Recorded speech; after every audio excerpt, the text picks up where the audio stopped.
Bismillahirrahmanirrahim. Assalamualaikum warahmatullahi wabarakatuh. Baik teman-teman, dalam kesempatan kali ini kami dari kelompok 2 akan mencoba untuk memaparkan dan menjelaskan mengenai materi dari bab 10, yaitu pengujian perbedaan dua parameter rata-rata. Teman-teman, uji perbedaan dua parameter rata-rata itu merupakan salah satu teknik analisis yang digunakan dalam penelitian komparatif. Pengujian hipotesis tentang perbedaan dua parameter rata-rata bertujuan untuk mempelajari perbedaan rata-rata variabel kriterium dari dua kelompok atau yang dapat diklasifikasikan menjadi dua kelompok. Kemudian uji atau analisis tentang perbedaan dua parameter rata-rata itu dapat digolongkan menjadi 3 jenis, yaitu analisis perbedaan dua parameter rata-rata sampel bebas. Yang satu sampel bebas, kedua itu sampel tak bebas, dan yang ketiga terakhir dua sampel yang tak homogen atau heterogen. Seperti itu. Adapun dalam kesempatan ini saya akan mencoba untuk mengulas yang pertama, yaitu perbedaan dua rata-rata sampel bebas. Nah, di sini ada uji perbedaan dua rata-rata untuk sampel bebas.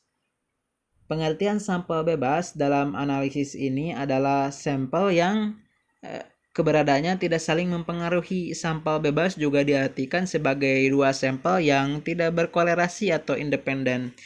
Yang dimaksud dengan sampel independen adalah apabila dua sampel yang diteliti itu tidak ada hubungan atau keterkaitan. Maksudnya apabila satu sampel dengan yang satunya lagi itu tidak sama, itu tidak mempengaruhi dari hasil penelitian. Jadi bisa untuk berbeda juga. Kemudian yang kedua adalah sampel independen, juga disebut dengan sampel bebas.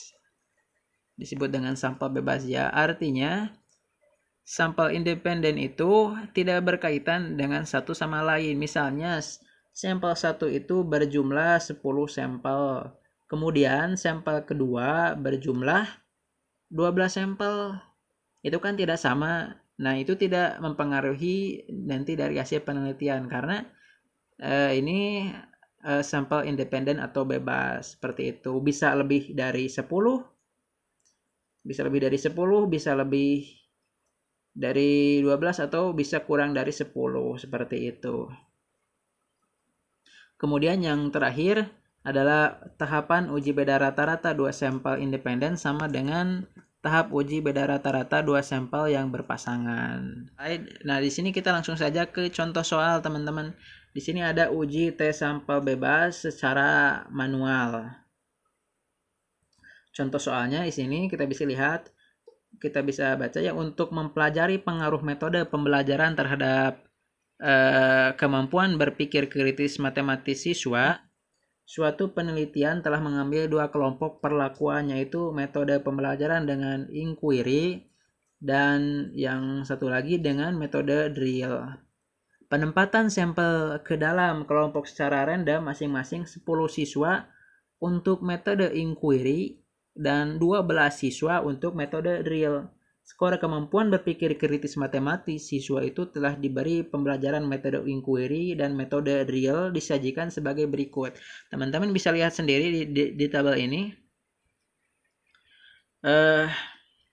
Disebutkan tadi masing-masing 10 siswa untuk metode inquiry. Kita lihat di sini ada inquiry, siswanya ada 10 ya.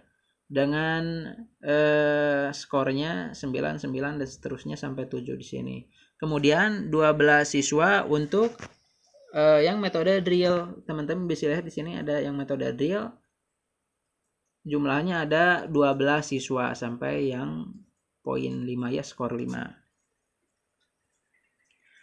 Pertanyaannya, dengan tingkat signifikansi sebesar 5%, ya, ujilah apakah terdapat perbedaan rata-rata skor kemampuan berpikir kritis matematis siswa dengan metode inquiry dan metode drill. Jadi kita di sini akan melihat perbedaan dari rata-rata skor kemampuan berpikir kritisnya. yang dengan menggunakan metode inquiry dan satu lagi dengan metode drill. Di sini ada ya skornya. Kita akan mencoba untuk melihat perbedaan rata-ratanya. Selanjutnya teman-teman kita akan tahapan pertama adalah merumuskan hipotesis. Pertama-tama kita harus merumuskan hipotesis. Di sini ada hipotesis yang berbunyi pertama itu H0 berbunyi mu1 sama dengan mu2. Atau kalau kita terjemahkan itu tidak terdapat perbedaan, tidak terdapat perbedaan rata-rata skor kemampuan berpikir kritis matematis siswa dengan metode inquiry dan metode drill. Jadi tidak terdapat perbedaan. Kemudian hipotesis kedua itu ada sebagai kebalikan dari H0 itu ada HA. HA berbunyi mu1, ini mu1 tidak sama dengan mu2. Atau kalau diterjemahkan terdapat perbedaan rata-rata skor kemampuan berpikir kritis matematis siswa dengan metode inquiry dan metode drill. Seperti itu. Jadi yang pertama H0 itu berbunyi tidak terdapat perbedaan, dan yang satunya lagi HA terdapat perbedaan. Yang H0 itu lambangnya sama dengan, dan HA itu lambangnya tidak sama dengannya. Nah, itu tahapan pertama merumuskan hipotesis. Kemudian tahapan kedua, teman-teman, kita akan menentukan nilai tingkat signifikansi dan nilai T-tabel. Rumusnya ada seperti ini. Tadi kan kita sudah lihat di soal bahwa signifikansinya atau alfanya itu 5%. Kita udah lihat kan tadi di soal. Nah, di sini 5%. Dengan alfa 5% atau sama dengan 0,05 diuji dengan dua sisi. Kenapa diuji dengan dua sisi? Karena tadi yang pertama H0 itu tidak terdapat perbedaan dan HA itu terdapat perbedaan. Jadi diuji dengan dua sisi. Yang H0 itu dengan lambang sama dengan, H0 itu berlambang sama dengan, dan HA itu lambangnya tidak sama dengan. Jadi diuji dengan dua sisi. Kalau diuji dengan dua sisi, nantinya kita harus membagi si ini alfanya yang 5% tadi dibagi dua karena menggunakan uji dua sisi. Setelah itu kita akan lihat DP-nya atau degree of freedom atau derajat kebebasan. Seperti itu. Kalau kita lihat alfanya itu kan 0,05 diuji dengan dua sisi, berarti 0,05 dibagi 2 itu sama dengan 0,025.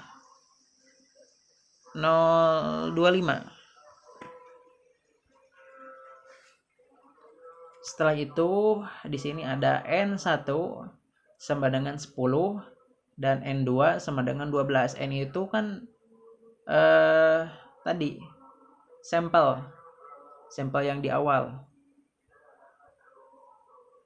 Nah, sampel ini. N1 itu ada 10. N1 itu adalah inquiry dan N2 itu sampel 2 itu dengan drill ada 12.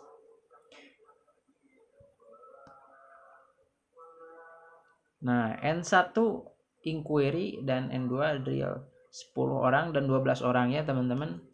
Kemudian kita bisa lihat di sini DP-nya, degree of freedom. Bagaimana cara menghitung degree of freedom atau derajat kebebasan? Rumusnya adalah N1 N1 ditambah N2 dikurang 2. N1 sampel 1 ditambah sampel 2 dikurang 2 berarti sama dengan 10. Sampel 1 kan 10 tadi. Sampel 1 10. Kemudian ditambah sampel 2 12 dikurang 2 sama dengan 20. Nah, habis itu kita bisa lihat nih di sini nilai T-tabelnya.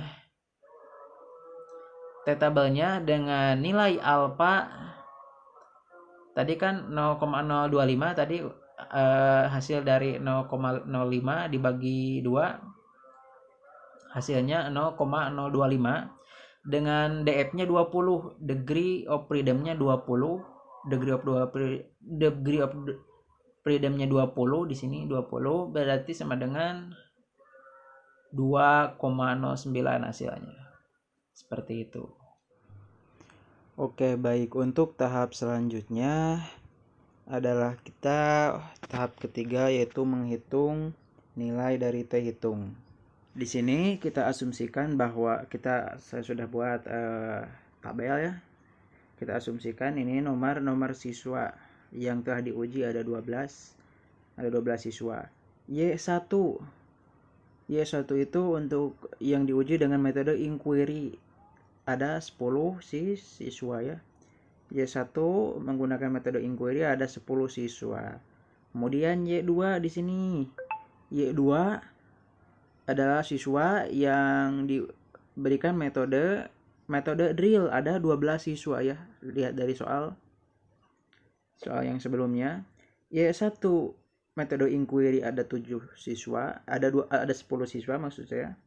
Dan Y2 yang menggunakan metode drill ada 12 siswa. Di sini kita lihat ada misal Y1 sama dengan skor kemampuan berpikir kritis matematis dengan metode inquiry. Nah, Y1 adalah metode inquiry ada 10 siswa. Dan Y2 sama dengan skor kemampuan berpikir kritis matematis dengan metode drill. Y2 itu menggunakan metode drill ada 12 siswa. Nah, tahapan pertama itu kita tinggal jumlahkan saja. Y1 di sini jumlahkan saja skor kemampuan yang metode inquiry, kita jumlahkan 9 tambah 9 tambah 9 tambah 8 dan sampai seterusnya sampai 7. Ini 10 siswa, hasilnya 79. Sama juga di sini Y2 kita jumlahkan lagi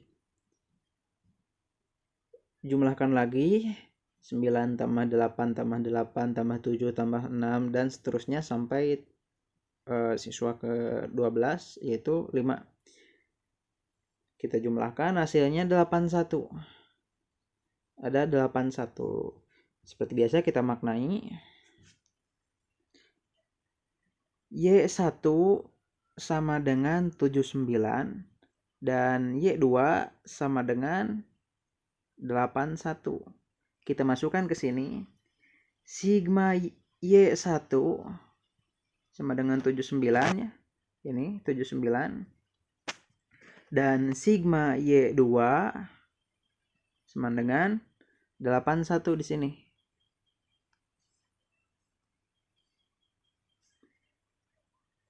Sigma Y1 79, sigma Y2 81.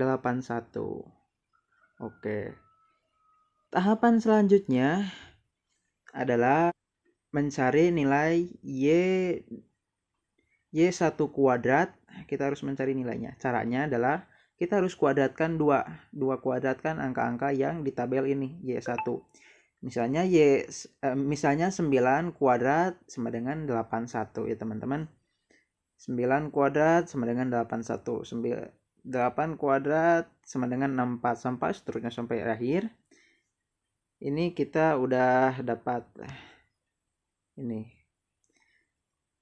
Selanjutnya kita sama jumlahkan lagi. 81 tambah 81 tambah 64 tambah 49 hasilnya 631 ya. Y kuadrat Y1 kuadrat setelah dijumlahkan hasilnya 631. Terus sama di sini kita harus mencari nilai Y2 kuadrat. Sama prosesnya kita pangkatkan 2 kolom yang ada di Y2. 9 kuadrat 81, 8 kuadrat 64 sampai seterusnya sampai siswa ke-12 ini hasilnya 81, 64, 64 dan seterusnya. Kita jumlahkan 81 tambah 64 tambah 64 tambah 49 tambah 36 tambah 25 dan seterusnya. Hasilnya 567. Nah, Y1 kuadrat sama dengan 631. Di sini kita masukkan sigma Y1 kuadrat sama dengan 61. Kemudian Y2 kuadrat sama dengan 567. Kita masukkan sigma Y2 kuadrat sama dengan 5. Oh ya. Selanjutnya kita harus mencari Y1 bar ya. Ini Y1 bar di atas huruf Y ada garis itu namanya bar. Y1 bar sama dengan 79 dibagi 10. 79 dari mana? Dari sini. Dari hasil skor Y1. 79 dibagi 10 karena siswanya ada 10. 79 dibagi 10 sama dengan 7,90 dan Y2 bar sama dengan 81 dibagi 12. 81 dari mana? Dari sini. Hasil Y2 setelah dijumlahkan dibagi 12 siswa. Sama dengan 675. Ayo kita hitung lagi. Y1 bar sama dengan 7,90 dan Y2 bar itu 6,75 ya. Udah ketemu Y1 barnya dan Y2 barnya. Tahapan selanjutnya 1 sigma Y kecil 1 kuadrat. Dan juga sigma Y kecil 2 kuadrat. Kita yang Y kecil 1 kuadrat dulu. Sigma Y1 kecil kuadrat itu rumusnya sama dengan sigma Y besar 1 kuadrat. Sigma Y besar 1 kuadrat dikurang sigma Y besar 1 dikuadratkan dibagi N1. Nah ini sigma Y1 kuadrat itu ini udah ada kan hasilnya. Sigma Y1 kuadrat itu 631. Kita masukkan di sini 631. Kemudian dikurangi nih dalam kurung sigma Y besar 1 kuadrat. Sigma Y1 kuadrat ini kan ini 79. 79 dikuadratkan di sini. Ini masukkan ke sini. Kemudian dikurang N1 ini.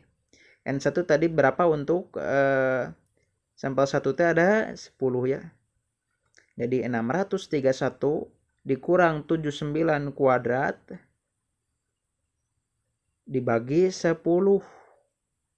Hasilnya ini 631 dikurangi 624,1. Ini hasil dari 79 kuadrat dikurang 10 hasilnya 624,1. 631 dikurang 624,1 hasilnya adalah 69. Hasilnya 69. Selanjutnya kita hitung sigma Y kecil 2 kuadrat. Rumusnya sama dengan sigma Y besar 2 sigma Y besar 2 kuadrat. Ini sigma Y besar 2 kuadrat hasilnya 567. Masukkan 567. Kan udah ada ya. Tinggal masukkan 567. Dikurang ini dikurang dalam kurung sigma Y2 kuadrat. Yang mana sigma Y2 kuadrat adalah ini 81. 81 tinggal kuadratkan, masukkan. Dikurang N2. N2 itu sampelnya ada 12. Jadi 567 dikurang 81 kuadrat dibagi 12. Hasilnya 567 dikurangi 546,75. Hasil dari 81 kuadrat dikurangi 12, hasilnya 546,75 ya. Jadi tinggal jumlahkan 567 dikurang 546,75 sama dengan 20,25. Jadi kita udah dapat di sini Y kecil 1 kuadrat sama dengan 6,9. Kemudian yang kedua sigma Y kecil 2 kuadrat sama dengan 20,2,25 ya. Selanjutnya kita harus menghitung SE atau standar error. Rumusnya adalah di sini ada akar N1 ditambah N2 dikali sigma Y kecil 1 kuadrat ditambah sigma Y2 kuadrat dibagi N1 dikali N2 dikali N1 tambah N2 dikurang 2. Kita masukkan di sini rumusnya di bawah. Kita langsung hitung. Sama dengan akar kuadrat N1 ditambah N2. Sampel 1 ditambah sampel 2 adalah 10 tambah 12 kan? 10 dan 12. Dikali sigma Y kecil 1 kuadrat. Sigma Y1 kecil kuadrat itu adalah 69. Sigma Y kecil 1 kuadrat 69. Kita masukkan 69 di sini. Ditambah sigma Y kecil 2 kuadrat. Sigma Y kecil 2 kuadrat hasilnya adalah 20,25 kan tadi. Masukkan di sini. 6,9 tambah 20,25. Ini dibagi. N1 dikali N2. N1 ada berapa? Ada 10 dikali N2. N2 ada berapa? Ada 12.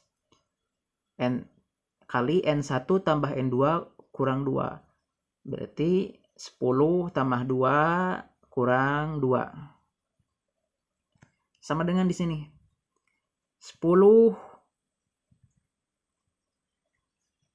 sama dengan di sini. 10 tambah 12 sama dengan 22. Dikali 6,9 ditambah 20,25 hasilnya 27,15. Kemudian dibagi di bawah. 10 kali 12 sama dengan 120. Dikali 10 tambah 12 kurang 2 hasilnya 20. Nah, ini di sini. 12-nya 22 dikali 27,15 dibagi 120 dikali 20. Kemudian akarkan. Hasilnya 0,50.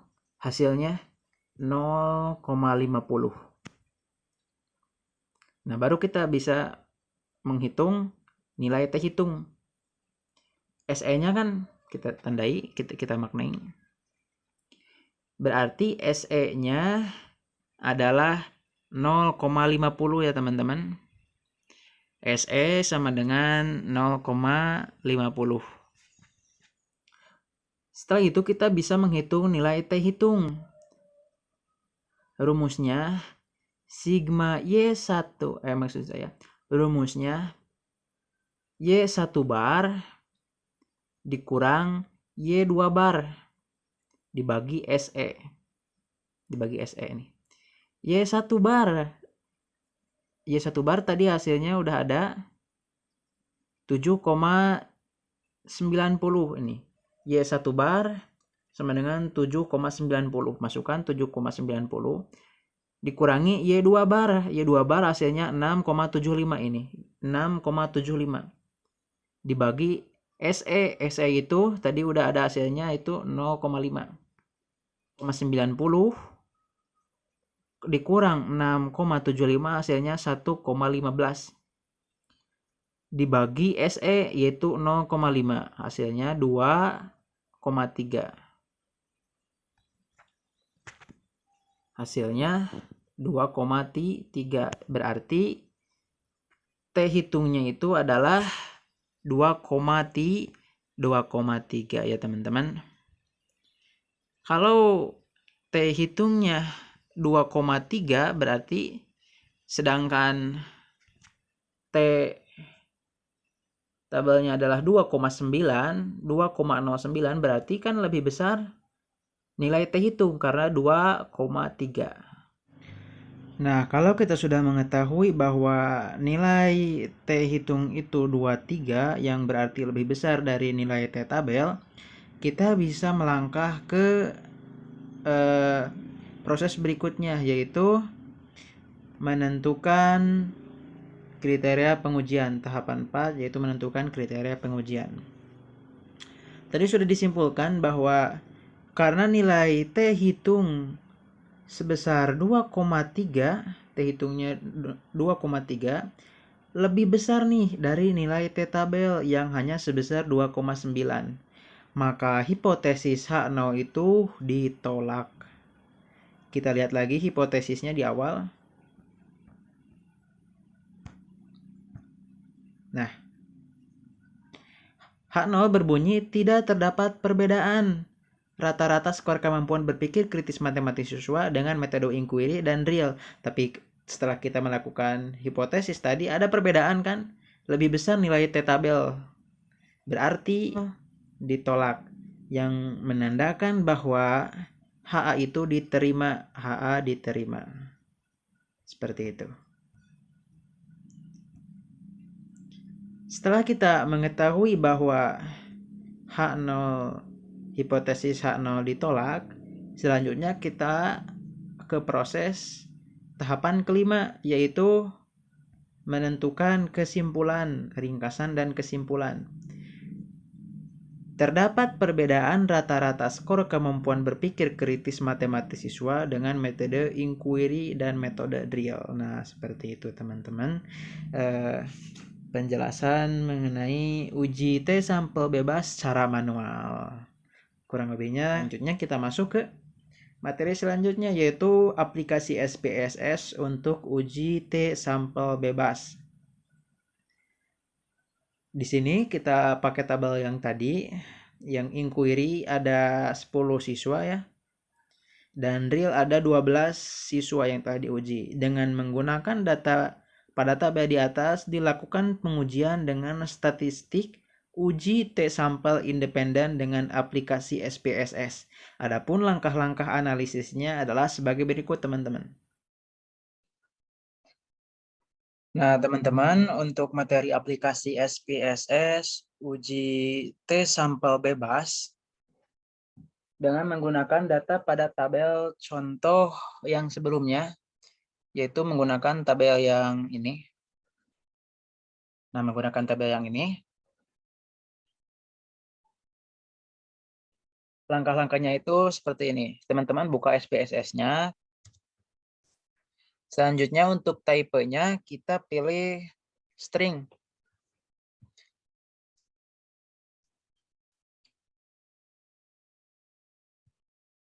Kita gunakan yang string. Kemudian untuk kita kasih label di sini, karena tadi metodenya dengan menggunakan di sini kita labelinya dengan metode pembelajaran.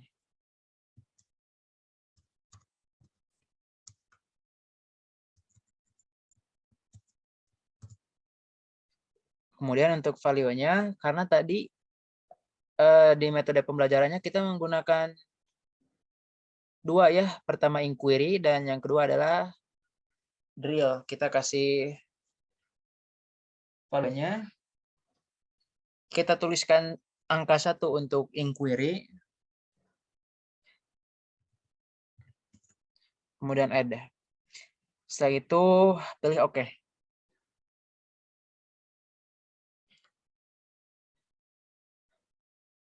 Kemudian kita ini nominal sama. Nah, setelah itu kita buat variabel kedua, yaitu kita menggunakan skor hasil dua metode tadi ya. Kita kasih nama skor. Karena skor itu angka, jadi kita pilih di sini itu numerik. Desimalnya kita 0. Labelnya kita kasih nama skor kemampuan ya.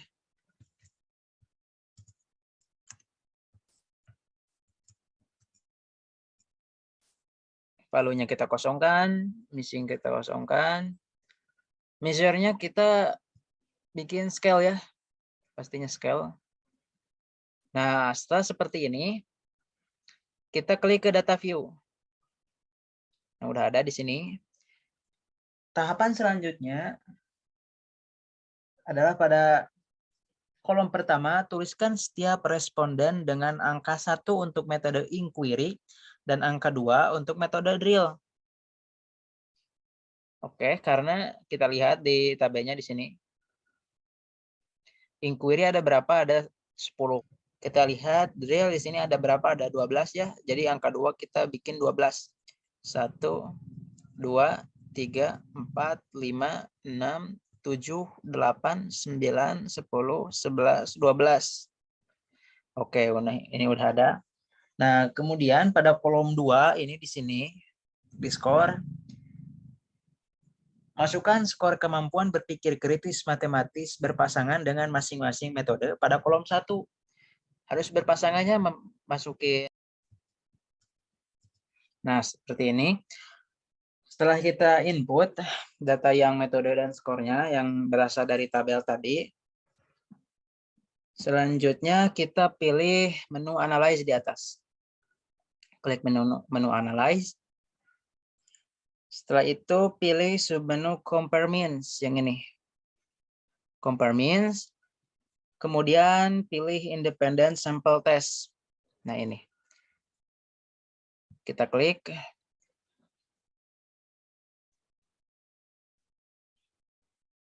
Sehingga nanti akan muncul tampilan seperti ini. Ketika sudah tampilannya seperti ini, tahap selanjutnya adalah pada kotak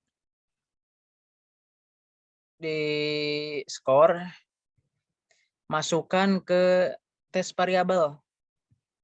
Skor masukkan ke variabel. Kemudian variabel metode masukkan ke grup ini, grup yang variabel. Setelah itu pilih ke define group, klik yang ini, define group. Sehingga akan muncul tampilannya seperti ini. Ketika sudah seperti ini, tahapan selanjutnya adalah isikan angka 1 pada grup 1, angka 1. Kemudian angka 2 pada grup 2. Seperti itu. Kemudian continue. Dan selanjutnya pilih OK. Sehingga akan diperoleh output. Sebentar, sedang diproses.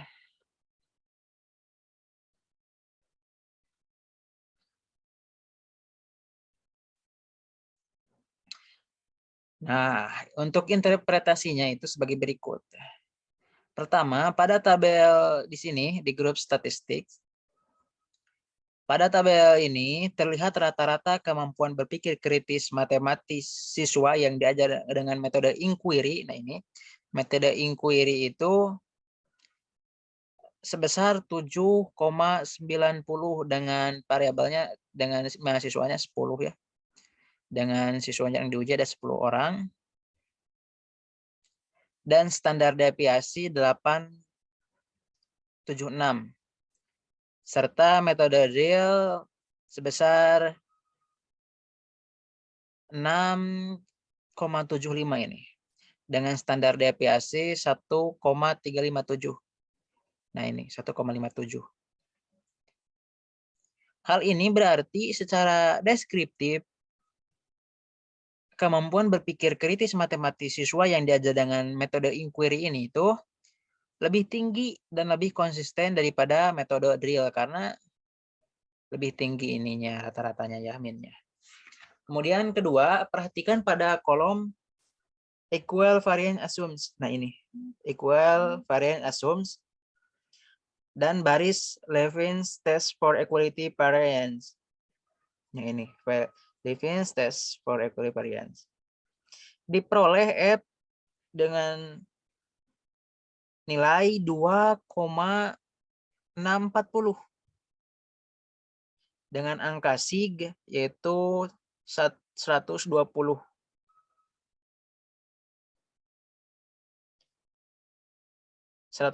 itu lebih besar daripada 0,05 yang berarti variasi populasi kedua kelompok sama atau homogen. Homogen ini. Kemudian ketiga, karena variasi data homogen, maka akan dipilih kolom equal variance assumes. Dipilih yang ini. Dan pada baris t-test for equality means, yang ini t-test for equality means, diperoleh harga t itu yang ini 2,305 dan DF-nya DF ini degree of freedom derajat kebebasannya itu 20 dan sig-nya itu 0,32 sama dengan 0,16 atau lebih kecil daripada 0,05 atau secara terjemahkan H0 itu ditolak, hipotesis H0 itu ditolak seperti yang sebelumnya telah kita simpulkan. Dengan demikian, hipotesis yang diajukan teruji oleh data sehingga disimpulkan bahwa kemampuan berpikir kritis matematis siswa yang diajar dengan metode inquiry itu lebih tinggi daripada siswa yang diajar dengan metode drill. Seperti itu ya, sama kesimpulannya seperti dengan menggunakan metode manual. Seperti itu teman-teman. Terima kasih. Mungkin pemaparan dari saya cukupkan sekian. Kurang lebihnya saya meminta maaf. Untuk materi selanjutnya akan disampaikan oleh teman saya. Baik, untuk materi selanjutnya mengenai uji perbedaan dua rata-rata untuk sampel terbebas atau berpasangan, yakni saling mempengaruhi dalam satu kelompok. Adapun sampel terbebas ialah sampel yang kebenarannya saling mempengaruhi atau berkorelasi. Ya, bisa disebut juga distribusi kedua rata-rata data dari sampel itu tidak independen, tetapi secara rasional atau teoritis itu saling berkorelasi. Kemudian, esensinya ialah kedua data yang ingin diuji perbedaannya berasal dari satu kelompok sampel yang sama yang menghasilkan dua distribusi.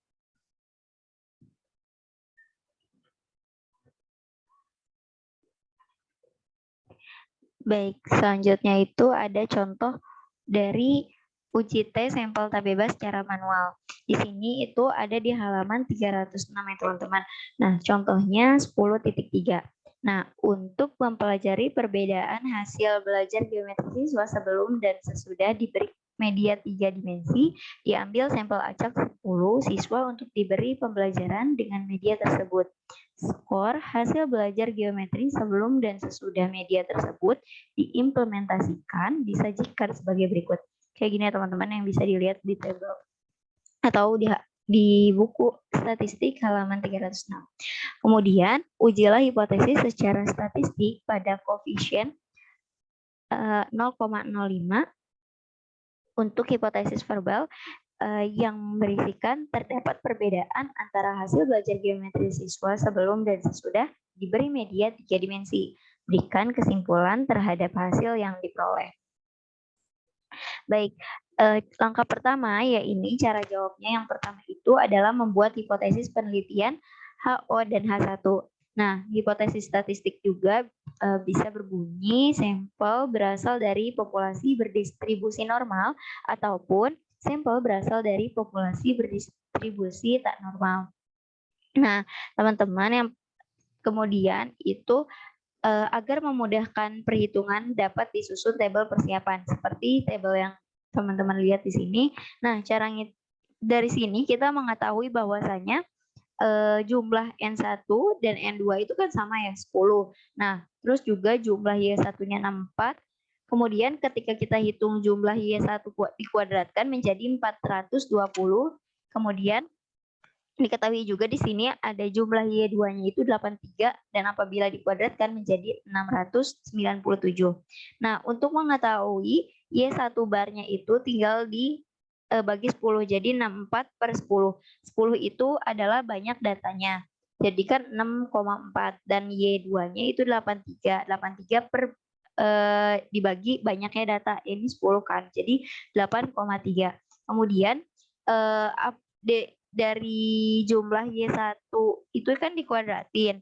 Nah, dikuadratinnya itu caranya itu 420 dikurang 64 kuadrat per 10. Hasilnya 10,4. Nah, kalau misalnya mau ngitung S-nya, dari S Y1 kuadrat itu sama dengan jumlah dari Y1 dikuadratkan dibagi dengan jumlah 1 dikurang 1.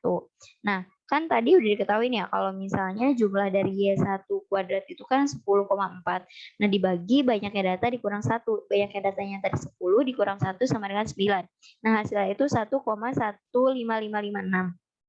Nah, kemudian apabila dibarkan, nah hasil tadi itu dibagi dengan banyaknya data lagi. Banyaknya data kan 10 ya.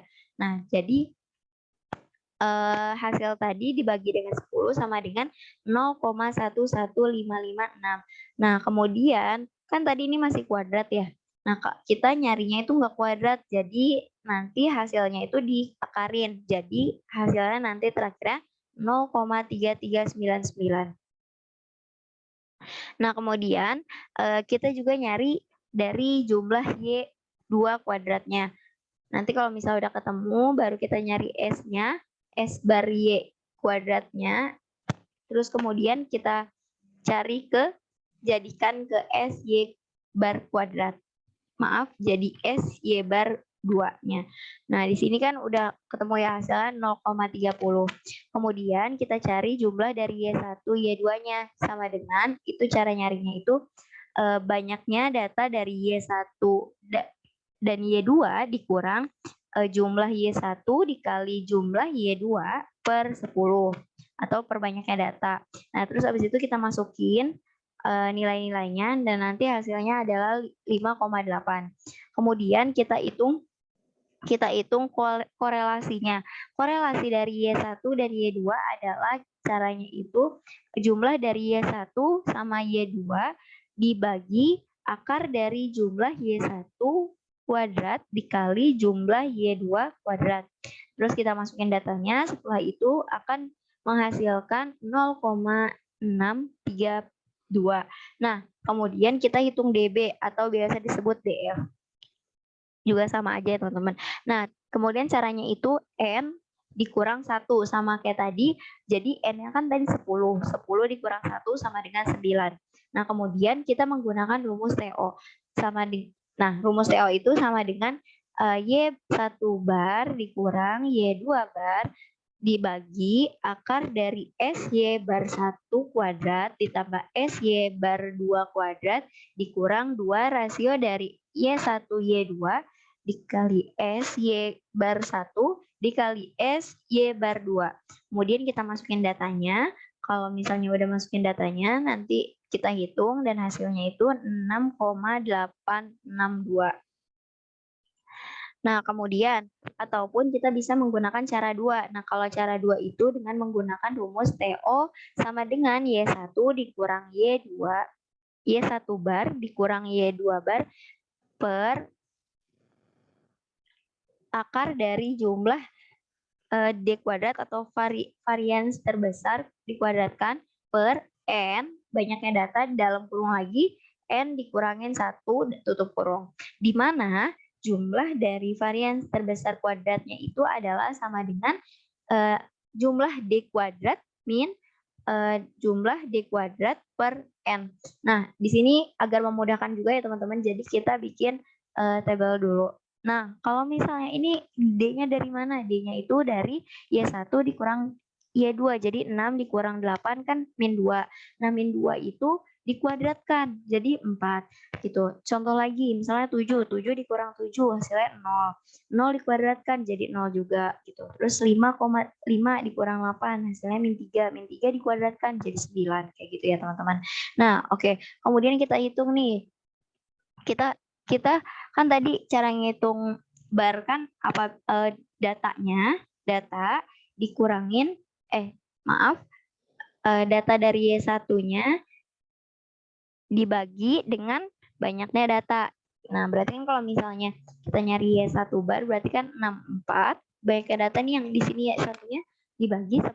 Tadi banyaknya datanya itu 10 kan. Nah, hasilnya 6,4 begitu pun mencari Y bar kuadrat 2. Maaf, Y bar 2 kuadrat. Hasilnya nanti 8,3. Nah, kemudian ini cara cari DB-nya yang kayak sebelumnya. Kemudian kita mencari jumlah varians terbesarnya. Dikuadratkan sama dengan cara nyarinya itu berarti jumlah dari D kuadrat dikurang jumlah D kuadrat dibagi N. Sama dengan kita masukin datanya teman-teman dari 43 dikurang kan tadi jumlah D kuadratnya kan di sini ya. Jadi min 19 kuadrat dibagi N-nya tadi kan banyaknya data 10. Hasilnya itu 6,9. Kemudian kita nyari TO-nya teman-teman. Cara nyari TO-nya itu Y1 bar dikurang Y2 bar dibagi akar dari jumlah dari varian terbesar kuadrat dibagi N banyaknya data dikali banyaknya data dikurang 1. Kita masukin datanya, kemudian hasilnya nanti 6,862. Kemudian kita menghitung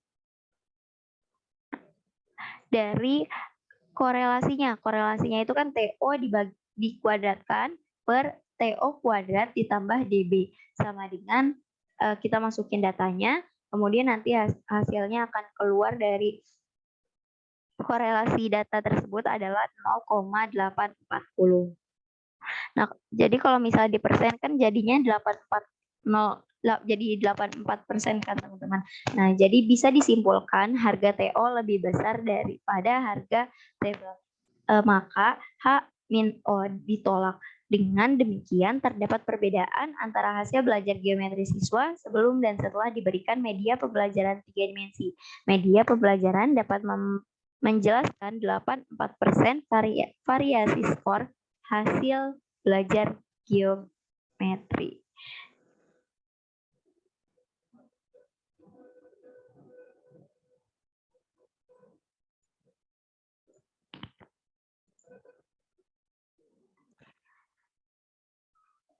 Baik, selanjutnya adalah mengenai aplikasi SPSS untuk uji tes sampel tak bebas.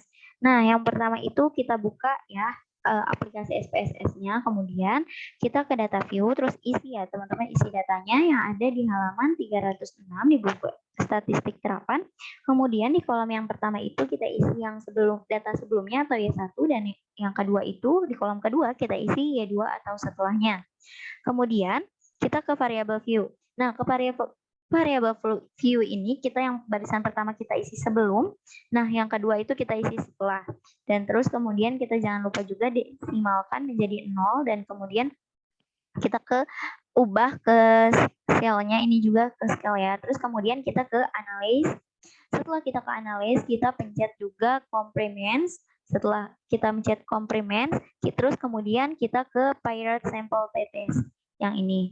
Kemudian nanti keluar juga kotak seperti ini dan kemudian kita masukkan data sebelumnya itu menjadi ke variabel 1 dan data setelah kita masukkan ke variabel kedua. Terus kita pencet OK.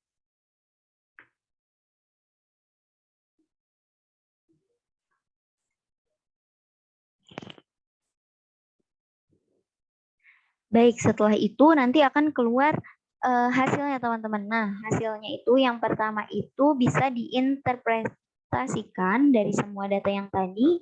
Pada tabel yang pirate sample statistik itu terlihat rata-rata hasil belajar geometri siswa sebelum diberi media dimensi 3 sebesar 6,40 dan standar deviation-nya itu sebesar 1,0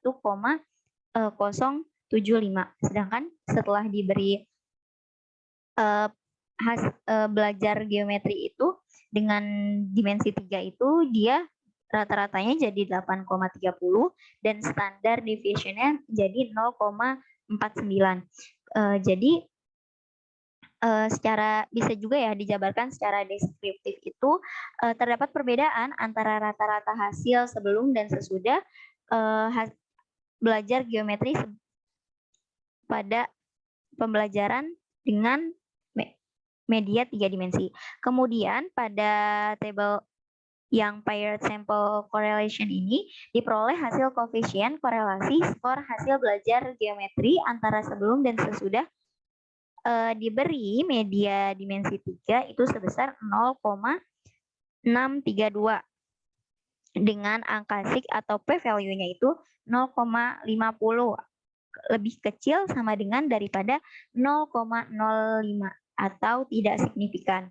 Nah, adapun pada tabel yang paired sample test ini diperoleh perbedaan meannya atau rata-rata itu sebesar 1,9 yang berarti selisih skor hasil belajar geometri antara setelah dan sebelum diberi media 3 dimensi.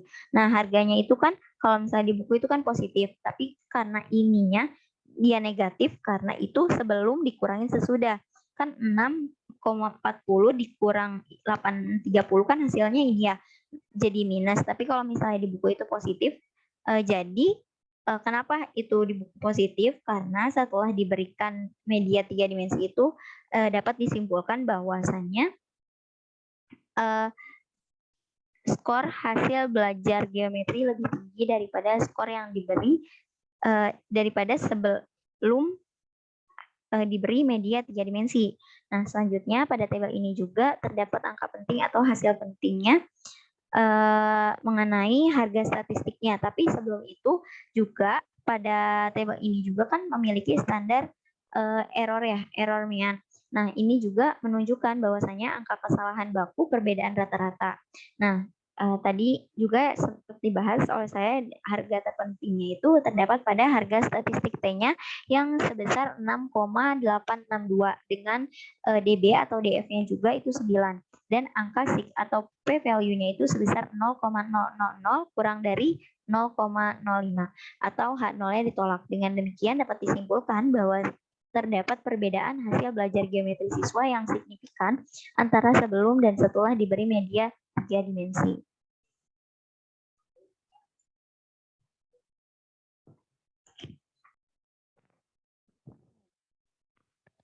Baik, untuk selanjutnya adalah uji perbedaan rata-rata untuk sampel tak homogen.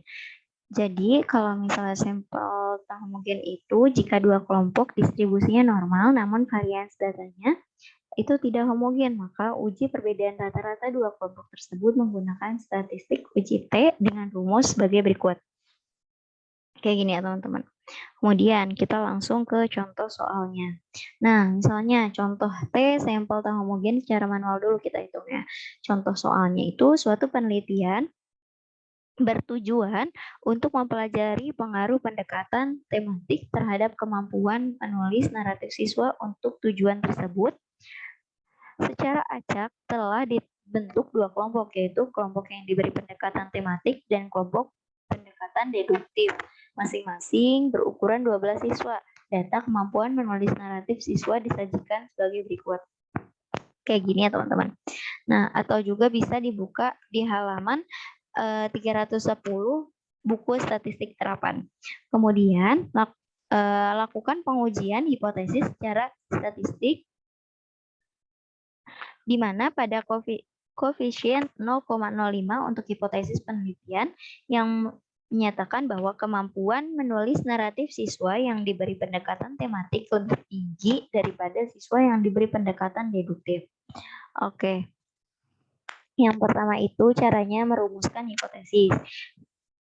Sama kayak tadi ya, ini caranya. Kemudian yang langkah kedua itu menghitung harga T observasi.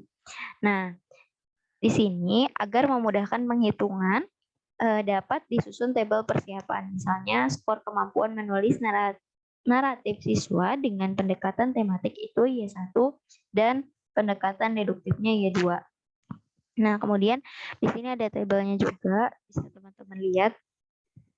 Nah, di sini diketahui N1-nya atau banyak data dari N1 itu dari 1 itu 12 dan banyak data dari N2-nya itu 12 juga kan, karena sama semuanya itu 12. Kemudian diketahui juga nih jumlah dari Y1-nya 93, jumlah dari Y2-nya juga 71. Nah, untuk dikuadratkan tinggal dikuadratkan ya teman, kayak 93 dikuadratkan menjadi 729. Kalau misalnya 71 dikuadratkan jadi 498. Kemudian cara mencari Y bar 1 itu 93 dibagi banyaknya data. Tadi kan 12, jadinya 7,75. Begitupun mencari Y bar 2-nya. Jadi hasilnya kan 6,17. Kemudian cari jumlah dari Y1 kuadrat. Itu caranya Y1 min jumlah Y1 dikurang Y1 kuadrat dibagi N, banyaknya data. Nah, jadi kan dimasukin datanya 729 dikurang 93 kuadrat dibagi 19. Hasilnya 8,250. Nah, begitupun mencari jumlah Y2 kuadrat. Nah, kalau misalnya udah ketemu, kita ngitung DB-nya. DB-nya itu berarti banyaknya data ditambah banyaknya data dikurang 2. Kenapa 2? Karena kan datanya itu ada 2. Jadi 12 ditambah 12 min 2 sama dengan 22. Kemudian cara mencari S1-nya, kita mencari S1-nya teman-teman. S1 kuadrat itu sama dengan jumlah dari Y1 kuadrat dibagi banyaknya data atau N1-nya sama dengan 8,250 dibagi 12. Hasilnya itu 0,6875. Begitupun kita mencari S2 kuadratnya teman-teman. Kemudian di sini juga ada pernyataan tentang hipotesisnya, hipotesis statistik seperti sebelumnya. Nah, kemudian FO atau menentukan besar atau kecilnya varian nih teman-teman. Nah, caranya itu varian terbesar dibagi varian terkecil. Varian terbesar kan tadi diketahui datanya kan di sini ya, kita udah hitung S-nya itu 3,47722 dibagi yang terkecilnya 0,6875 sama dengan 5,05 dan rasionya itu rasio tabel sama dengan itu ngitungnya itu F sama dengan di dalam kurung A dibagi DB. Nah, DB-nya itu kan dibagi yang di atas itu pembilang, yang di bawah itu penyebut. Jadinya itu 0,05 dibagi 11/11. Hasilnya itu 2,82 sehingga FO lebih besar daripada F table atau H0-nya ditolak. Dengan demikian varian kedua kelompok tidak sama atau homogen. Nah, kalau misalnya udah ketahuin, baru nih kita cari akar dari S1 kuadrat dibagi N1 ditambah S2 kuadrat per N2 sama dengan, kita masukin datanya teman-teman, nanti hasilnya adalah 0,58876. Kemudian kita mencari T-nya sama dengan Y bar 1 dikurang Y bar 2 dibagi akar dari S1 kuadrat per N1 ditambah S2 kuadrat per N2. Sama dengan kita masukin datanya teman-teman, hasilnya 2,69. Kemudian yang ketiga itu menghitung harga T-table. Nah, cara menghitungnya itu T1 sama dengan T dalam kurung A terus N itu yang dikurang 1. Kayak 0,05 dibagi 11 sama dengan kan hasilnya ini ya 1,796. Kita kemudian juga menghitung T2-nya. Nah, kalau misalnya udah ketemu baru kita ngitung T tapi menggunakan koefisiennya. Nah, caranya itu T1 dikali S1 kuadrat per N1 ditambah T2 dikali S2 kuadrat dibagi N2, banyaknya data 2, dibagi S1 kuadrat dibagi N1 ditambah S2 kuadrat dibagi N2. Nah, kemudian kita masukin datanya semuanya, nanti hasilnya 1,796. Dengan demikian, T-nya itu 2,69 lebih besar dibandingkan T-tabelnya atau harga tabelnya itu 1,796 kan teman-teman. Atau H0-nya itu ditolak. Kemudian, adapun ringkasan dan kesimpulannya, yakni kelompok tematik jika dibandingkan dengan deduktif itu selisih Y1 dan Y2-nya kan tadi dihitung 1,56 ya. Terus standar errornya itu 0,8876. Nah, terus T-nya itu 2,69. Adapun T harga dari ketika dimasukkan koefisiennya itu jadi 1,80 atau keputusannya HO-nya ditolak atau tolak TO. Jadi dapat disimpulkan bahwasanya kemampuan menulis naratif siswa yang diberi pendekatan tematik lebih tinggi daripada siswa yang diberi pendekatan deduktif.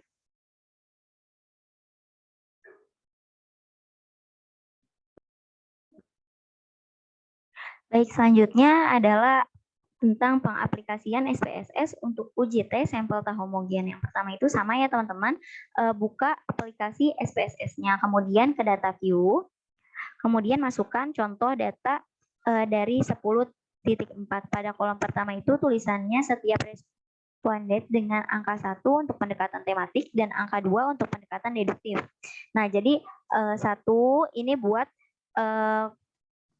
tematiknya. Kalau yang kedua itu buat deduktifnya. Jadi kan kalau misalnya tadi dicontohkan juga ya. Jadi yang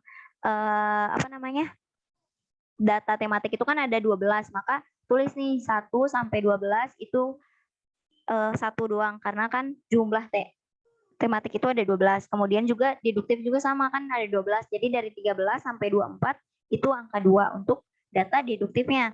Kemudian kita juga nih isi mengenai data-datanya dari 1 sampai 12 juga itu data tematik, dan dari 13 sampai 24 itu data dedukatifnya itu secara berurutan ya teman-teman. Kemudian kita klik ke variabel view-nya. Nah, di variabel view-nya itu tulis 1 itu kemudian kita di baris pertama itu kita tulis pendekatan, dan yang kedua itu ditulis naratif ya teman-teman. Nah, yang kedua itu selanjutnya kita ke values, ini ada titik 3 nanti. Nah, setelah ada titik 3 kita isi value-nya itu 1, terus ke F1 ya teman-teman. Ini sama kayak tadi sebelumnya aku udah ngajain, jadi value-nya itu 1, ke labelnya itu tematik. Nah, yang kedua itu kita ke add ya. Habis 1, habis kita ke add, habis itu ketiga 3 itu maaf. Jadi kan yang pertama nih kayak tadi nih. Yang kedua itu kan deduktif. Nah, jadi value-nya kita isi 2, labelnya kita isi deduktif. Terus kita ke add. Nah, tapi kalau misalnya 1 kayak tadi, value-nya 1, labelnya tematik. Terus kita ke add. Terus kita pencet OK. Nah, setelah itu baru kita ke analyze. Terus habis itu ke complements. Habis ke complements itu kita ke independent test.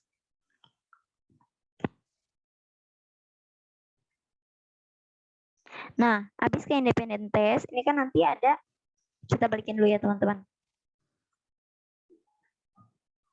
Nah, nanti kan ada naratif sama pendekatan. Nah, kita naratifnya kita pindahkan ke tes variables, dan untuk pendekatannya kita masukkan ke grouping variable. Nah, terus di sini itu nanti ada define group. Nah, nanti kita klik, terus habis itu nanti kita nih kan gini ya, define group. Nah, terus nanti kita isi grup 1-nya untuk 1, grup 2-nya untuk 2. Terus kita pencet continue, terus ke OK. Setelah itu,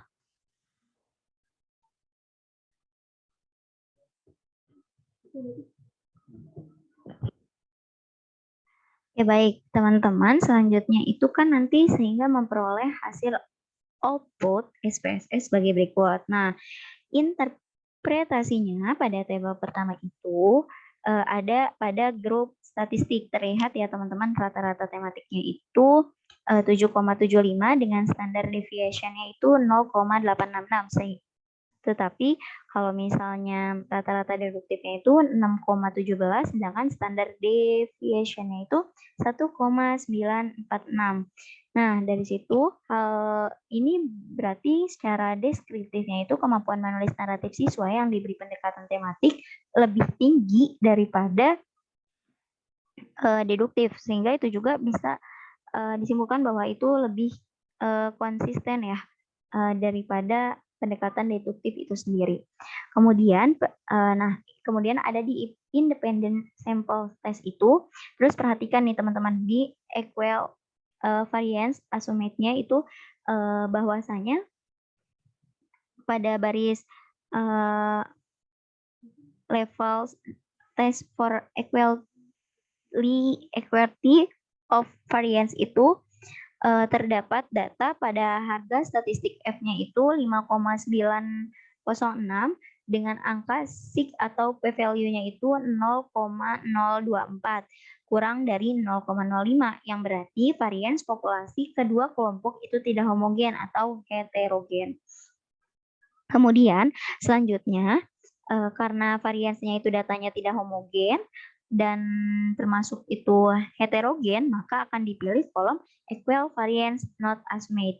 Dan pada baris t-test for equality means ini diperoleh harga T sebesar 2,575 dan juga memperoleh hasil DB 15,192 dan angka sig atau dua tailored-nya itu atau juga bisa disebut p-value-nya itu kan sebesar 0,21. Tapi teman-teman, karena ini adalah dua tailored atau dua data, maka ini dibagi dua. Jadi 0,021 dibagi 2 sama dengan 0,011. Itu berarti kan kurang dari 0,05 ya. Atau juga bisa disebut H0-nya ditolak. Dan dengan demikian pula, hipotesis yang diajukan teruji oleh data, sehingga kemampuan menulis naratif siswa yang diberi pendekatan tematik lebih tinggi daripada siswa yang diberi pendekatan deduktif.